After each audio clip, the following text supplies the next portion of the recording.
पत्रकार नसतात. आम्ही जे शिकलो आहे पत्रकारिता, ती पत्रकारिता कुतूहल, तुम्हाला कुतूहल असलं पाहिजे. कालची गोष्ट आहे, आमचे शरद पवार साहेबांना अत्यंत मनकवडी माणसं भेटतात. मग तो शेतकरी असतो, ग्रामीण भागातल्या महिला असतात, ते शरद पवारांना हवे ते मनातले प्रश्न विचारतात. मध्यंतरी 4-5 वर्ष, 2.5-1 वर्षापूर्वी, 3 वर्षापूर्वी शरद पवारांना एक कुठेतरी साताऱ्याला गेलो, तो म्हणाले, एक शेतकरी भेटला आणि तो म्हणाला, अहो काय त्या सुशांत सिंग राजपूतच्या आत्महत्येचं कौतुक करता, आमचे शेतकरी रोज आत्महत्या करतायत, असं त्या शेतकऱ्याने शरद पवारांना सांगितलं. काय मनातला प्रश्न विचारला. शरद पवारांना कुठला प्रश्न हवा आहे हा नेमका विचारणारी माणसं त्यांना भेटतात. काल परवा महिला भेटल्या, ग्रामीण महिला, आणि त्यांनी म्हटलं, ओ रामलल्लाची मूर्ती एकटी कशी काय, आपलं अयोध्येतल्या मंदिरातली एकट्या रामाची मूर्ती, सीता का नाही त्याच्यात. कसा मनातला प्रश्न विचारला की नाही. अहो ते रामलल्ला विराजमान आहे, तो बाल्यावस्थेतला राम आहे, हे आपल्या अज्ञानाचं प्रदर्शन झालं की नाही. की बाल्यावस्थेत लग्न होत नाही आणि त्यामुळे सीता तेव्हा नव्हती, ती धनुष्य बाणाशी घोडा खेळत होती. बरोबर आहे ना. आणि ग्रामीण महिला, त्यांनी म्हटलं ना, ग्रामीण महिला मला भेटल्या आणि त्या विचारत होत्या, रामलल्लाच्या शेजारी सीतामाई का नाही आहे. आता तुम्ही, मी ह्या सातारा तुमच्या इथे रोजच्या रोज ये जा ग्रामीण भागातल्या पुरुषांची महिलांची असते. मला सांगा, ग्रामीण भागातली महिला 80 वर्षाच्या माणसाला भेटली तर पहिला प्रश्न काय विचारेल. अरे मुलीचं लग्न करून 35 वर्ष 30 वर्ष झाली, ती सासरी का गेली नाही रे बाबा, विचारेल की नाही सांगा. ग्रामीण भागातली महिला सांगतो, तिच्या दृष्टीने कुटुंब फार महत्त्वाचं असतं. दिल्या घरी तू सुखी राहा. एक मुलगी लग्न होऊन सासरी जात नाही, माहेरीच राहते, वर्षानुवर्ष राहते, तेव्हा ती ग्रामीण महिला प्रश्न पहिला सीतेविषयी नाही विचारणार, ती तुमच्या कुटुंबाविषयी विचारणार. आणि आपण ऐकतो, टी व्हीवर कौतुकाने बघतो, आणि आपण बघतो म्हणून आपल्याला दाखवलं जातं. किती सहजगत आहे. मी बोलेपर्यंत तुम्ही सांगा मला, किती लोकांच्या डोक्यात हा प्रश्न आला होता की ग्रामीण महिला ही विवाहित मुलगी माहेरी का आहे प्रश्न न विचारता सीता विचारते. कुठला बसलेला समोर पत्रकार का बोलला नाही. कुठली ग्रामीण महिला चला मला दाखवा बोलला. इथे तुम्हाला कळतं की पत्रकारिता ही एक मार्केटिंग एजन्सी झालेली. एक अजेंडा तुमच्या माथी मारला जातो, सातत्याने एक अजेंडा मारला जातो, अमुक अमुक अमुक अमुक अमुक, आणि मग हळूहळू तुम्हाला तसं वाटायला लागतं. आत्ता मला वाटते पटवर्धन यांच्या घरी मी होतो आणि बोलता त्यांनी छान गोष्ट सांगितली, जो प्रयोग मी फार पूर्वी केलेला आहे पण तो आता शाळेत व्हायला लागला. मला फार बरं वाटलं की कुठच्या तरी अत्यंत चतुर शिक्षकाने कुठच्या तरी मुलांकडून पाढे म्हणून रेकॉर्ड केले आणि मुलांना मधली सुट्टी असते ते लाऊडस्पीकरवर लावून ठेवतात. का तर न पाठ केलेली सिनेमाची गाणी पाठ होत असतील तर लाऊडस्पीकरवर लागलेले पाढे पण आपोआप पाठ व्हावेत म्हणून ती चतुराई गेली. आणि हीच मार्केटिंगची व्यवस्था असते मित्र, हीच मार्केटिंगची व्यवस्था असते. तुमच्या आयुष्यात गरजा निर्माण केल्या जातात, ती तुमची गरज नसते पण इतकं हॅमर केलं जातं की ती मुलगी म्हणते तू पार्टीला नाही येणार. नाही नाही कसं हे बघ इकडे पांढरी रेष आली, मग ते होतो तर 15 रुपये काय आहे, मग ती काहीतरी लावते, लगेच केस काळे झाले गेले, तुमच्या खिशातले 15 रुपये बाहेर पडले. किती सहजगत्या होतं बघा. आणि सहजगत्या ही हसू नका मित्रांनो, गंभीरपणे विचार करा. तुम्ही घर बांधता ना ते तुमच्यासाठी बांधता. झुरळ मच्छर ढेकूण उंदीर यांच्यासाठी नाही, पण ते येतात आणि ते आले की त्यांना पळवून लावताना आपली किती तारे थांब टी व्ही फुटेल. त्या उंदराला मारायला गेलात तर तुम्ही जी फर्निचर नावाची अडगळ करून ठेवलेली असते ना घरात, त्याच्याही जाहिराती टी व्हीवर रोज बघतो आपण आणि आणतो. त्याची गरज आहे का आपल्याला? बारकाईने विचार करा. पण ते आणतो आपण. म्हणजे मी एकदा गमतीने म्हणालो होतो की टाटाने साला कचरा बनवावा. आमच्या घरात टाटाचा कचरा आहे, या बघायला या. अगत्याने बोलू आपण. आणि हा बघा, हा टाटाचा कचरा आहे. अंबानींपेक्षा टाटाचा कचरा फार सुंदर देखणा असतो. अरे बाथरूममधल्या टाईल्स दाखवायला लोक घेऊन जातात. आता ती दाखवायची जागा आहे का सांगा मला? पण किती तुमच्या डोक्यात हे मार्केटिंग घातलेलं आहे बघा. तो कोण अक्षय कुमार नावाचा नट येतो आणि ते काय ते कुठचं हार्पिक काय मग ह्यांनी पिवळं राहतं, हे बघ कसं स्वच्छ होतं. म्हणजे हे तुमच्या गळ्यात घातलं जातं. तुमच्या मनात एक न्यूनगंड तयार केला जातो. हे जे मार्केटिंग आहे हे तुम्ही बारकाईने बघाल तर तुमच्या लक्षात येईल की हे आता हळूहळू करत राजकारणात घुसलेलं आहे. मला 2 आठवड्यापूर्वीची गोष्ट आहे. प्रदीप भंडारी नावाचा एक सेफॉलॉजिस्ट आहे, जन की बात म्हणून तो सर्वे करतो. तो मला म्हणाला, भाऊ एक बात समजाइए. म्हणाला, ये उद्धव के बारे में इतनी सिंपथी है, वो सर्वे में क्यों नहीं रिफ्लेक्ट हो रही है? मतलब सिंपथी मीडिया में है, लोगों में नहीं है. और दुर्भाग्य की बात ये है, मतलब ये चुनाव आयोग है ना, वो सिंपथी का काउंटिंग नहीं करता, वो ईवीएम का काउंटिंग करता है. अगर सिंपथी का काउंटिंग करे तो 48 सीटें उद्धव ठाकरे जीत सकते. इतनी सिंपथी है. गंमत बघा मित्रांनो काय असते. म्हणजे इतकं हॅमर करायचं. अरे मला तुम्हाला एक साधी गंमत सांगतो. पण मी मान्य करतो उद्धव ठाकरे यांचं मुख्यमंत्री पद गेलं म्हणून प्रचंड सिंपथी आहे. आता आकड्याकडे हो.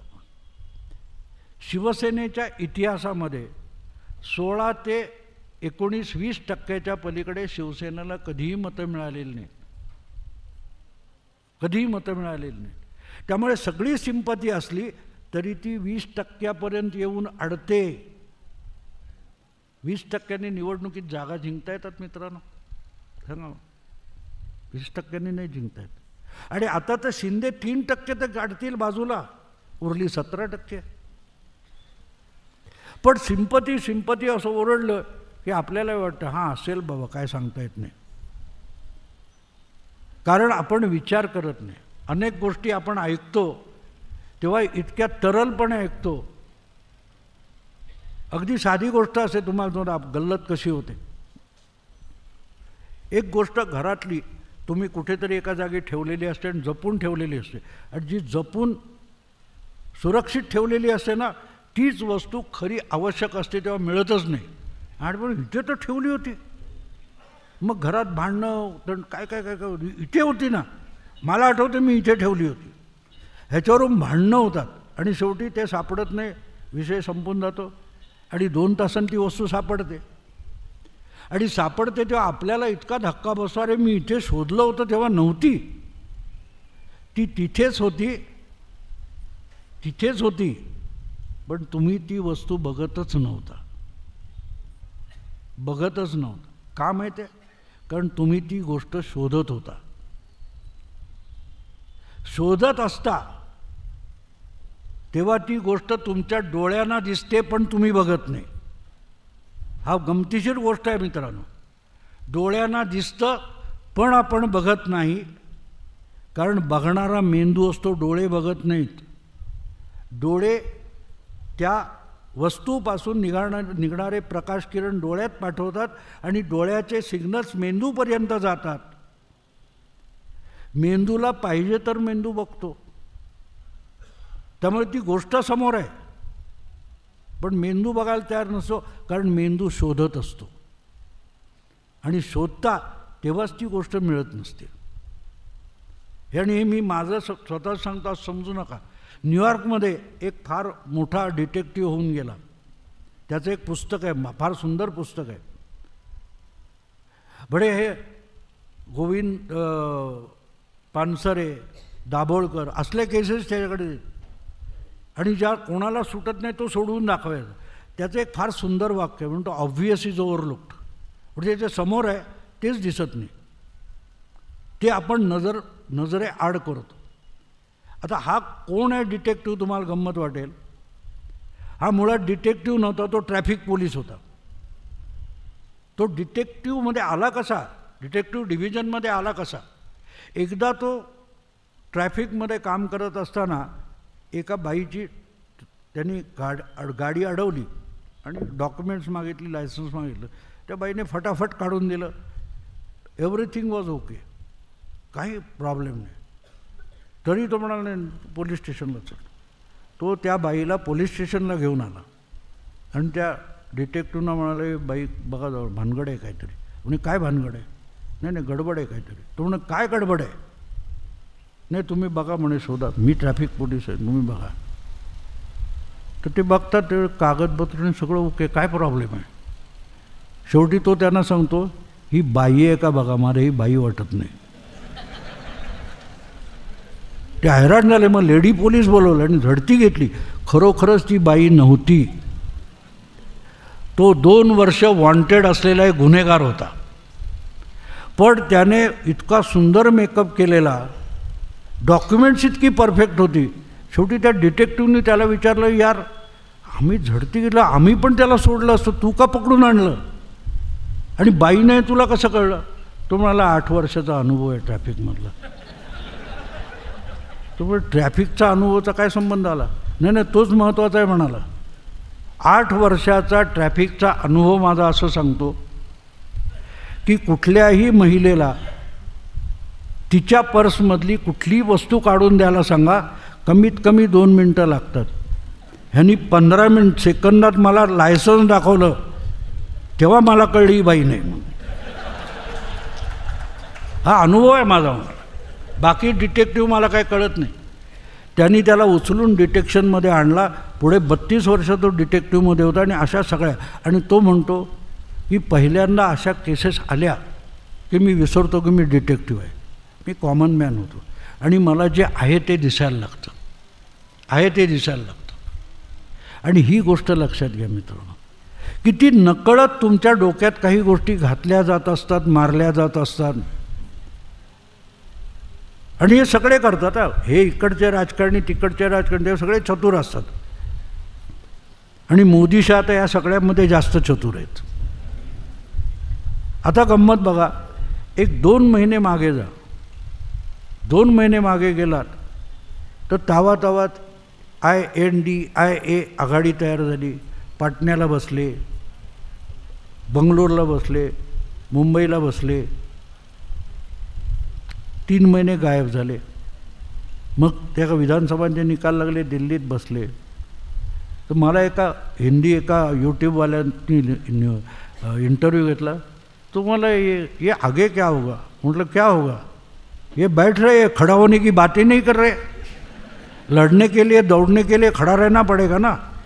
ये बैठते और तय करते आगे कहाँ बैठना है. चुनाव में खड़ा होना पड़ता है यार. तुम्हाला ये बिलकुल सही बात. मुद्दा तो असतो मित्रांनो. आता हे सगळं इतकं बसून ठरवत काय होते की मोदी BJP यांना 250च्या आत अडकवायचे. 220, 230, पुढे नाही जाऊ द्यायचं. ही चर्चा तुम्ही ऐकलेली आहे. सडनली 1 महिन्यापूर्वी नाही 350 नाही होणार. अरे 250वर अडवणार होतं, तुम्हीच 350 बोलायला लागलात. विरोधकांना किती सहजगत्या मोदींनी BJP 370, NDA 400 हे अशा पद्धतीत सांगितलं की सगळा अजेंडा चर्चेचा 370पेक्षा कमी होणार याच्यावर आला. तुमचा मूळ अजेंडा 250 होता. मोदींना हरवायला निघालेले आपला अजेंडाच विसरून गेले हो. फरक लक्षात घ्या की मी बाजारात फ्लॉवर किंवा काय ते कोबी आणायला निघालो आणि तिथे आल्यावर मला कळत नाही अरे काय सांगितलं होतं. अशी परिस्थिती झालेली. आजच्या सगळ्या TV वरच्या किंवा ह्याच्यावरच्या चर्चा आहे का, यांचे विरोधक काय बोलतात, हे 370 नाही होणार. अरे पण 272 झाले की मेजॉरिटी सरकार झालं. म्हणजे ऑलरेडी तुम्ही 300 मान्य करून बसता ना, गरज आहे का त्याची?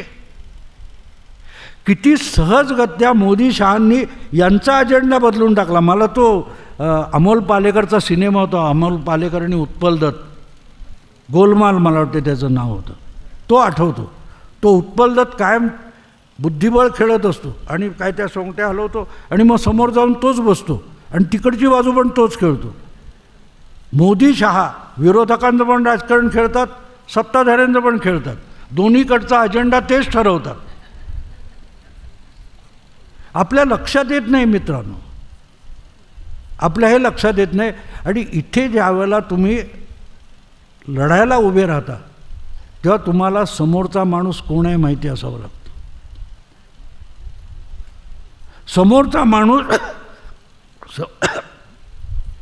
समोरचा माणूस जेव्हा 2047ची गोष्ट करतोय तेव्हा त्याला बीट करायला तुम्हाला त्याच्या ताकदीचं काहीतरी आणावं लागतं. ताकदीचं अणुबॉम्ब प्रत्येक देश बनवतोय, पण त्या एकदा कधी टाकलाय 45मध्ये, त्याच्यानंतर परत अणुबॉम्ब वापरला गेलेला. मग का बनवतो? की वेळ आली तर आपण तयार असलं पाहिजे, वेळ आली तर तयार असलं पाहिजे. हे कसं चाललं आहे माहिती आहे का मित्रांनो? आता 10वी 12वीच्या परीक्षा संपल्या आहेत, कॉलेजच्या परीक्षा चालू आहेत. हे कसं होतं की वर्षभर टपोरीगिरी करायची आणि परीक्षेचे 2 महिने आले की रात्र रात्र जागायचं, परत एकदा नापास व्हायचं, मग परत वर्षभर टपोरीगिरी करायची. त्यापेक्षा गेल्या 10 वर्षात तुम्ही वेगळं राजकारण बघितलं का मला सांगा? फरक कुठे असं माहिती आहे का मित्रांनो? हुशार मुलं, म्हणजे दुसऱ्यांचं गोष्ट नाही, मी माझ्या बायकोचं सांगतो, ती मेरिटमध्ये आलेली वगैरे आहे. तिनेच मला हा प्रश्न विचारला की अरे सहजगत्या येणार होते, मग ते अजितदादा कशाला फोडायचं, नितीशला का आणायचं? म्हणलं तू मेरिटमध्ये येणार होती ना, शाळेमध्ये तूच टॉपर होतीस ना, पण बोर्डाच्या परीक्षेत तू शेवटच्या क्षणापर्यंत अभ्यास करत होतीस कारण तुला बोर्डात टॉपर व्हायची इच्छा होती. तेव्हा एवढं एक मत मिळेल का, कुठच्या पक्षाच्या मदतीने मिळेल ह्याचा विचार करतात, कारण त्यांना टॉपर व्हायचं आणि ह्यांना साधं पाससुद्धा व्हायचं नाही. तिथे जमीन आसमानाचा फरक पडतो, तिथे जमीन आसमानाचा फरक पडतो. आता तुम्हाला आकडा सांगतो मित्रांनो की तुमच्या 370 आलं कुठून? 370 आलं कुठून? 303 जागा भाजपच्या आहेत, गेल्या वेळेला जिंकलेल्या आहेत. त्यामध्ये 224 जागा अशा आहेत की त्या मतदारसंघात 50% अधिक मतं घेऊन त्यांनी जिंकलेले आहेत.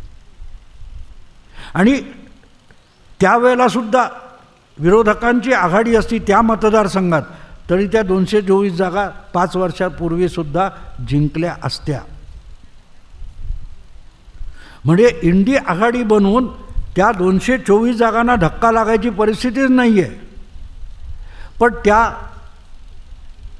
303 जागा जिंकल्या, तिथे भाजपला 1 नंबरची मतं होती म्हणून त्या जिंकल्या.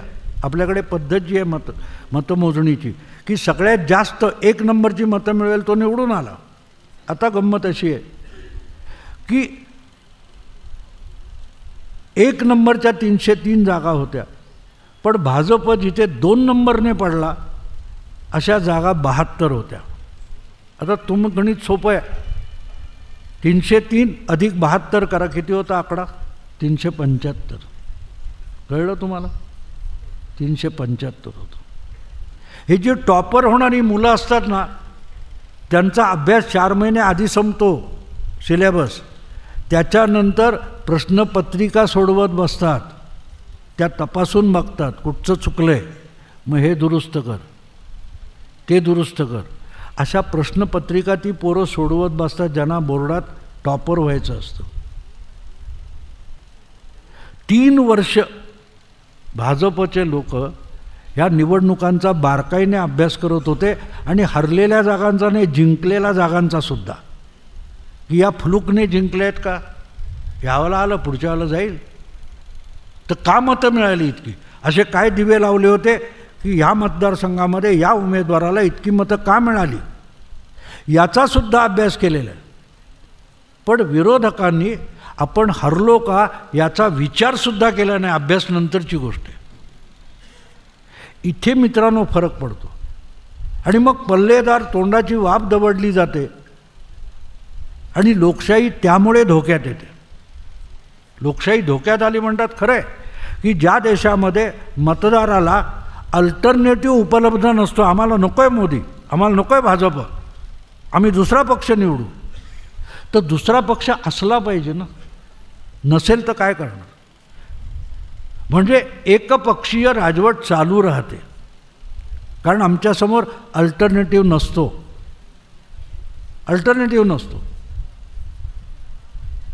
अगदी मला आठवतं एस टीचा संप 2-3 वर्षापूर्वी कधीतरी ऐन दिवाळीत चालू होता. मग एवढ्या सगळ्या बातम्या रंगवल्या जात होत्या. मी सगळ्यांना सांगत होतो, बाबांनो किती आदळआपट करा, परत एकदा एस ट्या सुरू झाल्या की लोक त्याच एस टीत बसतील, कारण त्यांच्याकडे पर्याय नाही आहे. जोपर्यंत भाजप किंवा मोदींना तुम्ही पर्याय देणार नसाल तोपर्यंत त्यांना हरवायची लोकांना गरज वाटणार नाही ना. ह्याचं कारण आपण इथे बसलेलो सुखवस्तू लोक आहोत.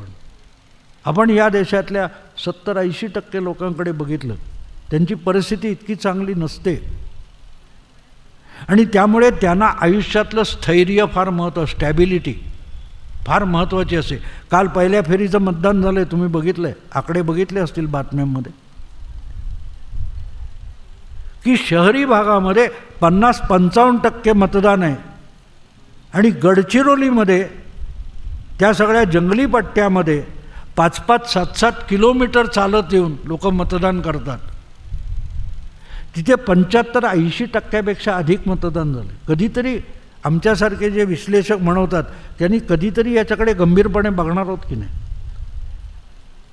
की हा जो सुखवस्तू वर्ग आहे ज्याला लोकशाहीचा सर्वाधिक लाभ मिळाला आहे 75 वर्षात, आणि जो यापासून पूर्णपणे वंचित राहिला आहे, तो त्या जंगलामध्ये नक्षलग्रस्त भागामध्ये राहतो, जिथे मतदानाला गेला तर गोळ्या घालू अशी धमकी दिली आहे. तो 5-7 किलोमीटर चालत जाऊन मतदान करतो.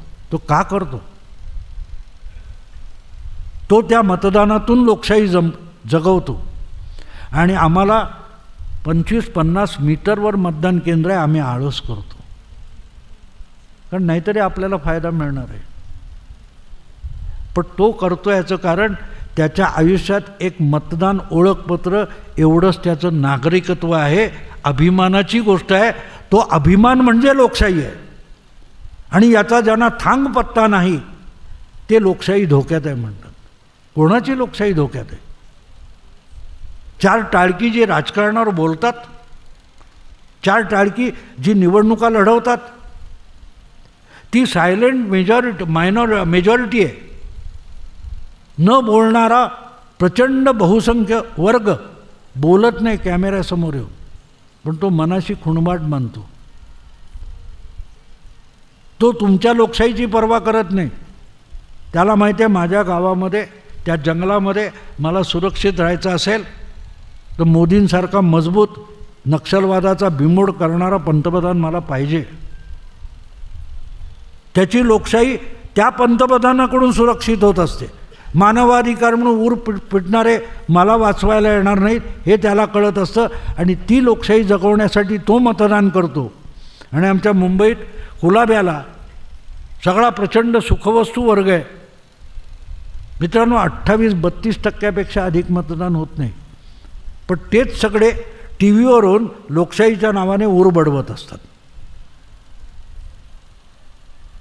कारण अजूनही आपली लोकशाही प्रगल्भ होत नाही, होते हळूहळू. आणि सगळ्यात मोठी गोष्ट काय मी म्हणतो की काँग्रेसने काही केलं नाही 75 वर्षात वगैरे वगैरे म्हटलं जातं. मी म्हणेन सगळ्यात मोठं काम जर 75 वर्षात काय झालं असेल तर अधिकाधिक मतदारांना अडाणी ठेवले.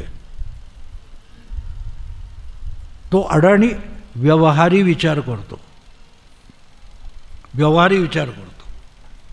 आणि म्हणून जगातला सर्वोत्कृष्ट अर्थशास्त्रज्ञ पंतप्रधान असताना 11व्या क्रमांकावर गेलेली अर्थव्यवस्था सुधारण्यासाठी एक अडाणी माणूस आणून पंतप्रधान केला आणि त्यांनी गेल्या 10 वर्षामध्ये ती अर्थव्यवस्था 5व्या नंबरवर आणून ठेवली.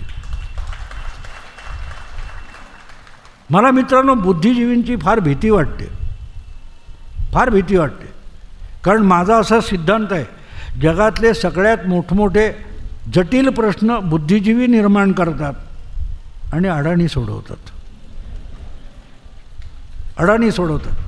कारण तोपर्यंत ते पोर उचापती करत असतं तोपर्यंत बाप त्याच्याकडे दुर्लक्ष करतं, पण हाताबाहेर जायची 2 कानफडीत मारून खाली बसवतो.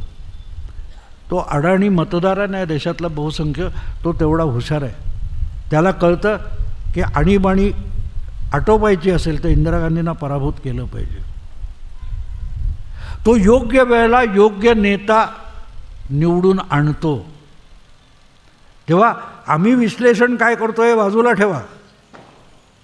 तो मला त्या यांनी प्रदीप भंडारीने, तो सायकॉलॉजिस्ट आहे, त्याने मला विचारलं की तू जर 14 आणि 19 तू कुठचा सर्वे घेत नाही, तू घराबाहेर पडत नाही, तू पत्रकार परिषदेला जात नाही, मग तुझे अंदाज बरोबर कसे आले? त्याला म्हटलं तुमच्यात आणि माझ्यात एक फरक आहे. तुम्ही अख्खा देश पिंजून काढता आणि डोकी मोजता. मी घर बसल्या डोक्याच्या आत काय चाललंय ते मोजतो. कारण डोक्याच्या आत जे तयार होतं ते मतपेटीत जातं, तिथे बटन दाबलं जातं, ते होतं. आणि त्यामुळे लोकांना काय पाहिजे हे मला एसटी स्टँडवर असतो, बाजारात असतो, कुठेही लग्न समारंभात असतो, तिथे लोक काय बोलतात हे मी ऐकतो. आणि जेव्हा ते ऐकतो तेव्हा मला कळतं की लोकभावना कुठल्या दिशेने जाते, कुठल्या दिशेने जाते. आणि त्या आधारावर मी माझे अंदाज बांधतो. म्हणून 2000 असाच कार्यक्रम होता 2018मध्ये ठाण्याला एका व्याख्यानमालेत मी गणेशोत्सवाच्या व्याख्यानात बोलत होतो आणि मला एकाने प्रश्न विचारला की तुम्ही 14मध्ये अंदाज काढला होता, बरोबर निघाला होता, यावेळेला तुमचा अंदाज किती आहे? मी त्याला सांगितलं 300+. नंतर त्याच्यावर पुस्तक लिहिलं. पण तो बरोबर का आला? कारण मी जो आजवरच्या निवडणुकांचा अभ्यास केला होता त्याच्या आधारावर मी तो निष्कर्ष काढला होता. आणि आजच्या परिस्थितीत मित्रांनो मतदाराकडे बघायचं असेल तर तो आपल्या भूमिकेतून विचार करून त्याला काय पाहिजे, त्याचं हित कुठे दडलं आहे हे बारकाईने अडाणी माणूससुद्धा विचार करून मतदान करतो. गेला आणि शिक्का मारून 5-7% असतील असे पैसे घेऊन किंवा करणारे, पण बाकीचे लोक अतिशय सामान्यातलं सामान्य माणूस अत्यंत बारकाईने विचार करून मत बनवतो आणि मतदान करतो. मग काय तो आम्ही आता नोटा दाबणार असलं अडाणी माणूस करत नाही, ते बुद्धिमंत करतात. पण तो बारकाईने विचार करतो आणि त्याची विचाराची एक पद्धत असते. आणि ती विचाराची पद्धत आहे ना ती गांजलेल्या माणसाची असते. कारण तो भोगत असतो त्या सरकारच्या निर्णयाचे परिणाम तो सामान्य मतदार भोगत असतो. आणि त्यामुळे आपण जर योग्य निर्णय घेतला नाही, आपण योग्य मतदान केलं नाही तर दुष्परिणाम आपल्या वाट्याला येतील हे त्याला कळत असतं. आणि म्हणून तो कठोर निर्णय घेत असतो. आणि त्यामुळे मग निकाल लागले की सगळे चकित होतात, अरे असं कसं झालं. मग जे पळवापळवी असते ती कशी असते, देअर वॉज अंडर करंट. मग तुला कळला नाही आधी. तुम्ही 2014पासून एक गोष्ट वारंवार ऐकली असेल, भाजपवाल्यांना ते वेगवेगळ्या चॅनेलचे अँकर सांगतात की तुम्हाला यासाठी लोकांनी मतदान केलं नव्हतं, तुम्हाला यासाठी मतदान. अरे तुम्ही सर्वे घेऊन मतदान भाजपला मोदीला होणार नाही हे सांगत होता, मग आता कुठून कळलं कशासाठी मतदान झालं ते? बरोबर आहे. कारण मग आपण चुकलो हे कबूल करायचं नसतं ना. आपण चुकलो आहे तर तो मतदार मित्रांनो दारुडा नवरा असतो, कष्ट करत नाही, मेहनत करत नाही, संसार चालवत नाही, त्याची 10 घरी भांडीकुंडी काय ती कपडे धुणी करून संसार चालवणारी गांजलेली बायको असते ना, त्याला मी भारतीय मतदार समजतो. ती गांजलेली असते, कसा बसा संसाराचा गाडा ओढत असते. मग आम्ही सुशिक्षित जाऊन तिला सांगणार, अशा नवऱ्याचा काय उपयोग, लाथ मारून त्याला बाहेर काढ, स्त्री स्वातंत्र्य आहे. ती करते का? नाही करत. नाही करत. उलट आपण कष्टाने कमावलेल्या याच्यातले 5-10 रुपये दारू प्यायलाही त्याला देते, वेळ आली तर त्याच्या कंबरड्यात लाथ घातेल, त्यानं झोपवते गपचूप, पण बाहेर काढत नाही. तो निरुपयोगी माणूस, कुंकवाचा टिळा, कुंकवाचा धनी म्हणून ती घरात ठेवते. कधी विचार केलात मित्रांनो का म्हणून? कारण आपण ॲकॅडमिकली विचार करतो, प्रॅक्टिकली विचार करत नाही. आणि तिला हे कळत असतं की याला बाहेर काढला तर 4 गुंड कधीही घरी घुसतील, त्यांना दाखवायला तरी नवरा घरात असला पाहिजे. आपल्या देशात वर्षानुवर्ष लोक सरकार निवडत होते, सरकार आहे हे दाखवण्यासाठी. आणि आता जर त्यांना खमक्या नवरा भेटला असेल तर त्याला बाहेर काढतील मित्रांनो.